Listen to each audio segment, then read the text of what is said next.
प्राण विद्या की इस नई श्रृंखला में आपका स्वागत है। हम बात करेंगे प्राण विद्या के रहस्यों के बारे में कि प्राणायाम के क्या रहस्य हैं।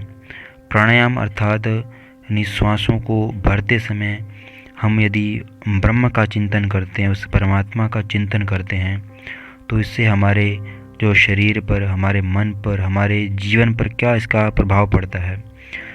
तो हम देखते हैं कि जब भी हम कोई विचार करते हैं तो हमारे भीतर वैसी ही ऊर्जा जो तरंगें पैदा होती है, वैसी ही वेव हमारे भीतर जो एमिशन होती है, और उसी के अनुरूप हमारी जो चेतना का, हमारे जो चित्त का निर्माण होता है।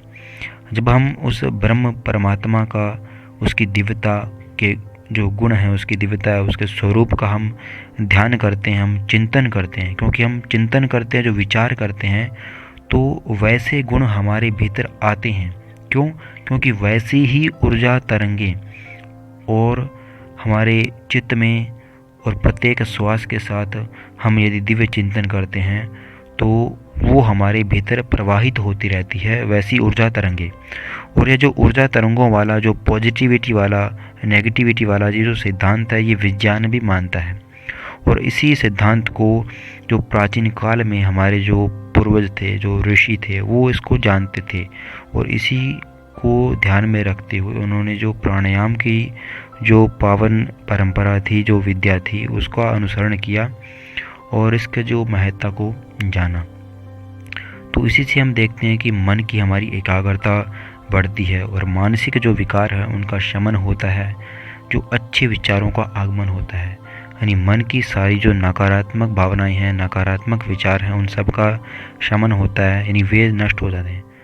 और यदि मन में हमारे शुभ और दिव्य विचार आते हैं तो उसी के अनुरूप हमारा पूरा जीवन बदलेगा, हमारी मानसिक चेतना बदलेगी, हमारी मानसिक चेतना के अनुरूप, क्योंकि जैसा हम मन के अनुसार करते हैं वैसे हमारे भाव होते हैं, उसी भावों के अनुरूप हम अपना काम करते हैं, तो उसी के अनुरूप हमारा जीवन का आहार विहार बदलेगा और आहार विचार सुधरेगा।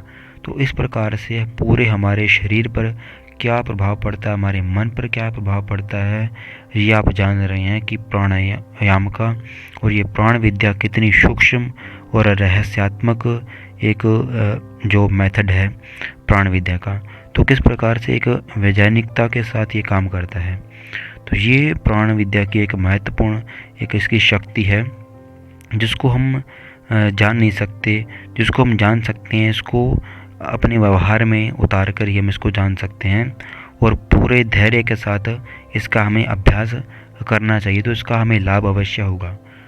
ठीक है, तो ये प्राणायाम के बारे में हमें चिंतन करना चाहिए कि उस ब्रह्म का हम चिंतन करें प्राणायाम करते समय। ठीक है, उसी के अनुरूप हमारा जीवन बदलेगा, उस पॉजिटिविटी से, उस पॉजिटिव वेव से। तो पॉजिटिविटी का चिंतन करें।